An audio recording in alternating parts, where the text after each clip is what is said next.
Looking at some different ways to actually recover from weight training, of course, one of the first things that we're going to talk about is protein. Protein usually recommended about 1 gram per pound of body weight.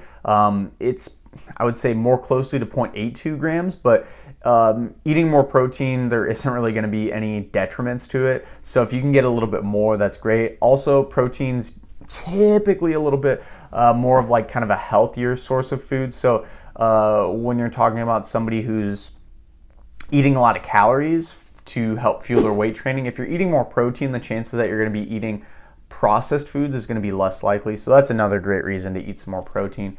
You might need to increase your overall calories very slightly if you are at an okay weight.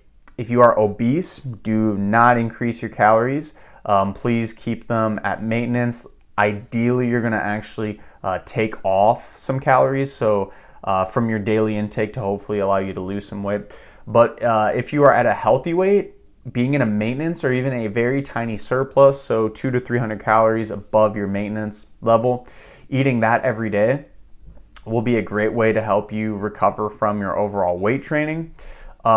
Basically because you have more raw materials, more calories, more food to help you recover. In addition to this, please do some light activity, like walking, some light biking, maybe even stretching. None of those are inherently better than the other, but the fact that you do some activity outside of your resistance training is really going to help in overall recovery of it. Some people might, we're thinking like cold and heat and all these different things. Heat can help a little bit with recovery. So like a sauna, I probably wouldn't do it beforehand. Likely after would be a little bit better so you don't get too dehydrated if you are doing stuff like that. Making sure you're getting enough water, super crucial and important. Cold, this is one thing that has some contention. So if you're trying to improve your overall ability to perform on that day, doing like a cold bath or something might actually be good because it'll decrease inflammation.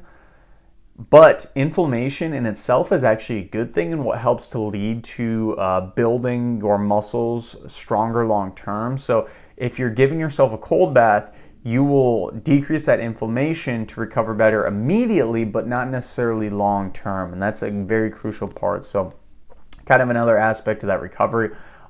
Sleep is so crucial. This helps with recovering all the different tissues and demands you put on your body throughout the day. But also on top of that, you just worked out, you just resistance trained. So make sure you're getting your sleep. I usually tell people 8 to 9 hours in bed, not 8 to 9 hours of sleep, 8 to 9 hours in bed, because usually you'll get about an hour less of sleep from that, because you're going to be tossing and turning. You might need to go to the bathroom during the night. All these different things can lead up to that.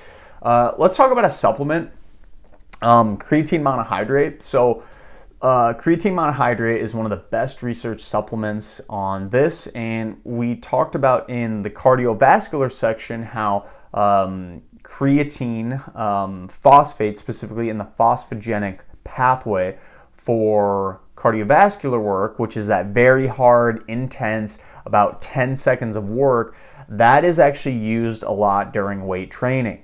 So we can actually supplement this through creatine monohydrate. That's the one I would recommend. There's creatine phosphate, creatine diester, a bunch of different ones. Monohydrate's the most well-researched, most well-tolerated. It's the cheapest. It's the best one if you do want to get something that can help you.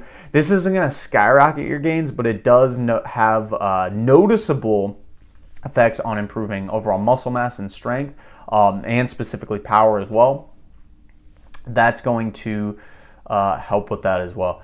But the big thing about this is that it brings a lot of water to your muscles, and it also replenishes the creatine in the muscles. But since it's sucking in a lot of that water, you need to be even getting harder on that water intake that we talked about.